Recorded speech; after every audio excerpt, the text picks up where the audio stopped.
ആകെ നശിച്ച് ജീവിതം മടുത്ത് നിൽക്കണ സമയത്ത് മരിക്കുകയാണെങ്കിൽ ചിലപ്പോൾ അതൊരു ആശ്വാസമായിരിക്കും. പക്ഷേ നേടാനുള്ളതെല്ലാം നേടിയിട്ട് അതൊന്നും ആസ്വദിക്കാൻ പോലും പറ്റാണ്ട് മരിക്കുകയാണെങ്കിൽ അതൊരു ഗതികെട്ട മരണമാണ്.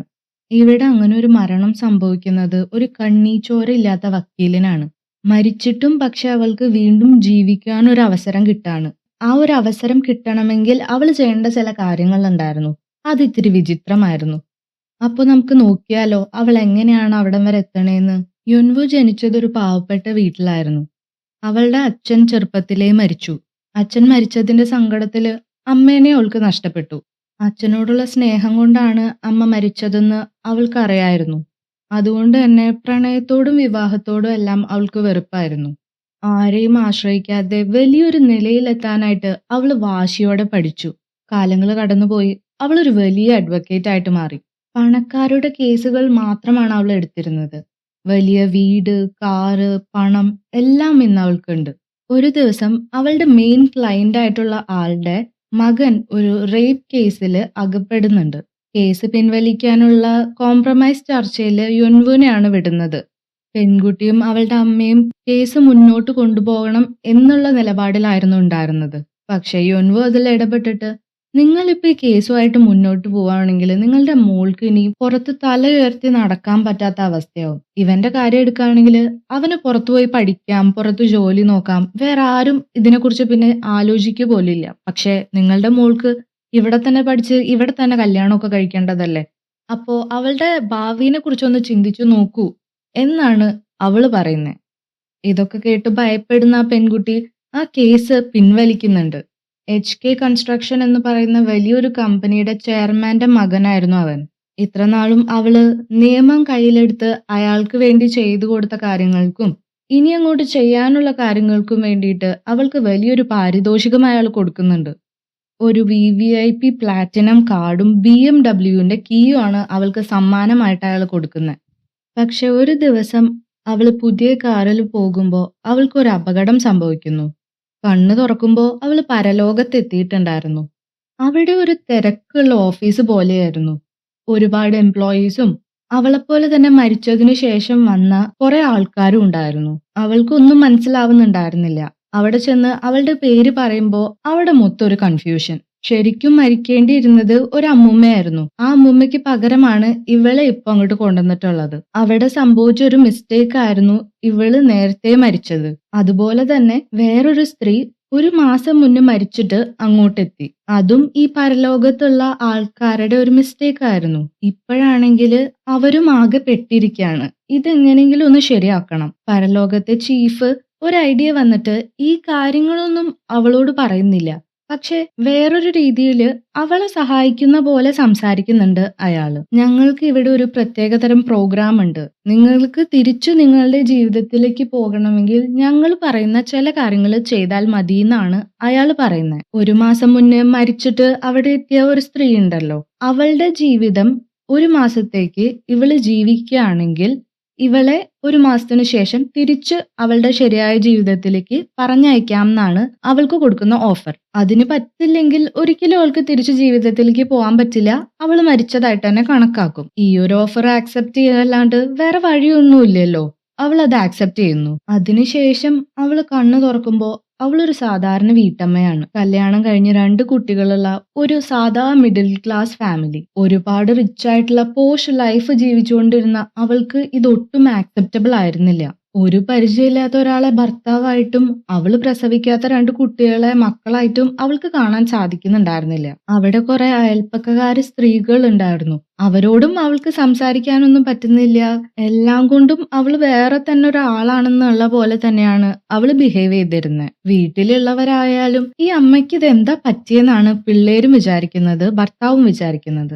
അവള് ജീവിതത്തിൽ ആരെയും കൂടുതൽ അടുപ്പിക്കാറില്ല. അവൾക്ക് സ്നേഹമുള്ള ആരും അവളുടെ കൂടെ ഉണ്ടായിരുന്നില്ലല്ലോ. ഇതെല്ലാം അവൾക്ക് വളരെ പുതിയ അനുഭവമായിരുന്നു. ഇവളിങ്ങനെ ഏത് സമയത്തും ദേഷ്യപ്പെടുന്നു, ഒരു താല്പര്യം ഇല്ലാത്ത പോലെ സംസാരിക്കുന്നു ഒക്കെ കാണുമ്പോൾ ഭർത്താവ് അവളെ ഡിവോഴ്സ് ചെയ്യാനുള്ള പേപ്പേഴ്സ് വരെ റെഡിയാക്കുന്നുണ്ട്. പിള്ളേരും മുഴുവൻ കൺഫ്യൂസ്ഡ് ആയിട്ടുള്ള ഒരു സ്റ്റേറ്റ് ആയിരുന്നു. ഇവളിങ്ങനെ പോയാൽ ശരിയാവില്ല എന്ന് മനസ്സിലാക്കിയിട്ട് പരലോകത്തെ ചീഫ് അവളെ വന്ന് കാണുന്നുണ്ട്. നിന്നോട് പറഞ്ഞിട്ടുണ്ടായിരുന്നതാണ് അവിടെ പോയിട്ട് പ്രശ്നങ്ങൾ ഒന്നും ഉണ്ടാക്കരുതെന്ന്. അങ്ങനെ വന്ന നീ ഇത്ര ദിവസം കൊണ്ട് ഡിവോഴ്സ് വരെ കാര്യങ്ങൾ എത്തിച്ചു. നീയായിട്ട് ഈ ലോകത്തിന്റെ ബാലൻസ് കളയരുത്. മര്യാദയ്ക്ക് ഭർത്താവായിട്ടുള്ള പ്രശ്നങ്ങളൊക്കെ തീർത്ത് നന്നായി ജീവിക്കാന്നുണ്ടെങ്കിൽ നിനക്ക് ജീവിക്കാം.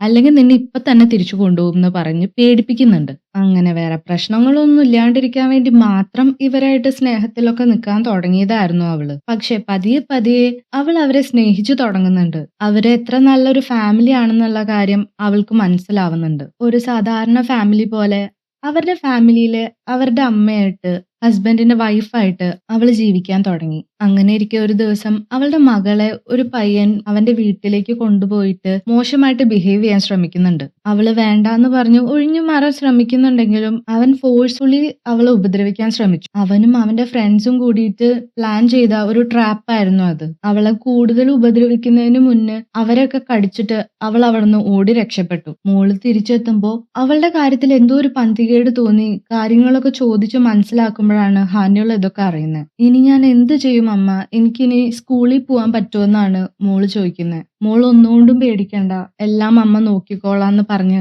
അവളെ സമാധാനിപ്പിച്ചിട്ട് പിറ്റേ ദിവസം സ്കൂളിലേക്ക് അവളെ കൊണ്ടുപോകുന്നുണ്ട്. അവിടെ ചെല്ലുമ്പോ ആ പയ്യൻ ഉണ്ടായിരുന്നത് അവന്റെ അഡ്വക്കേറ്റിന്റെ കൂടെയായിരുന്നു. പ്രിൻസിപ്പലിന്റെ റൂമിലുള്ള ആ കോംപ്രമൈസ് ചർച്ചയുടെ ഇടയില് അവന്റെ അഡ്വക്കേറ്റ് പറയുന്നത്, ഞാൻ ക്ഷമ ചോദിക്കുകയാണ്.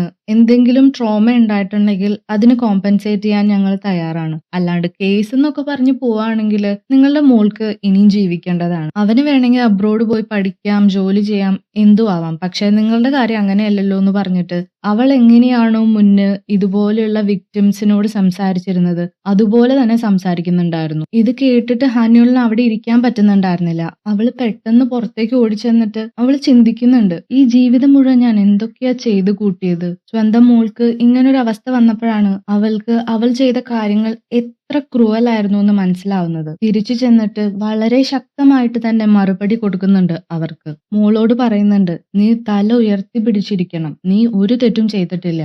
നിനക്ക് പുറത്തു പോയി പഠിക്കണമെങ്കിൽ ഞാൻ അയക്കും. നേരത്തെ അഡ്വക്കേറ്റ് പറഞ്ഞ കാര്യങ്ങളൊക്കെ അവള് റെക്കോർഡ് ചെയ്യുന്നുണ്ടായിരുന്നു. അവരോടും പറയുന്നുണ്ട്, നീ സൂക്ഷിച്ചോ, നിന്റെ ജീവിതം ഞാൻ ഇല്ലാണ്ടാക്കും. നിയമത്തിന്റെ വഴി തന്നെ പോവാം. കുറച്ച് സമയം എടുത്താലും ബുദ്ധിമുട്ടിയാലും നിന്നെ ഞാൻ വെറുതെ വിടുന്നു നീ വിചാരിക്കണ്ട. നീ ഏത് നാട്ടിൽ പോയി ഒളിച്ചാലും അവിടെ വന്ന് സോഷ്യൽ മീഡിയയോ എന്താണോ എനിക്ക് സാധിക്കുന്നത്, നിന്റെ ജീവിതം ഞാൻ എല്ലാവിടെയും വന്ന് കൊളാക്കുന്നുള്ള കാര്യം ഞാൻ ഉറപ്പിക്കുന്നു പറഞ്ഞിട്ടാണ് അവൾ അവിടെ നിന്ന് എണീറ്റ് പോകുന്നത്. ഇതൊക്കെ കേട്ട് ദേഷ്യം വന്ന അവൻ മോളെ കുറ്റം പറയാനാണ് ശ്രമിക്കുന്നത്. ഇവള് ഞങ്ങളെ കൂടെ വന്നുകൊണ്ടല്ലേ ഇങ്ങനെയൊക്കെ ഉണ്ടായെന്ന് ചോദിച്ചിട്ട്. അത് പിന്നെ അങ്ങനെയാണല്ലോ, എവിടെയായാലും വിക്ടിമിനെ ബ്ലെയിം ചെയ്യാനാണല്ലോ എല്ലാവരും ഉള്ളത്. അവൾ അവനെ വിശ്വസിച്ചു എന്നൊരു തെറ്റേ അവൾക്ക് പറ്റിയിട്ടുള്ളൂ. പക്ഷെ അത് അവർക്ക് എന്തും ചെയ്യാനുള്ള ഒരു ലൈസൻസ് അല്ല എന്നുള്ള കാര്യം അവന് ആ പണത്തിന്റെ ഹുങ്കില് അറിയാൻ സാധിച്ചിട്ടില്ല.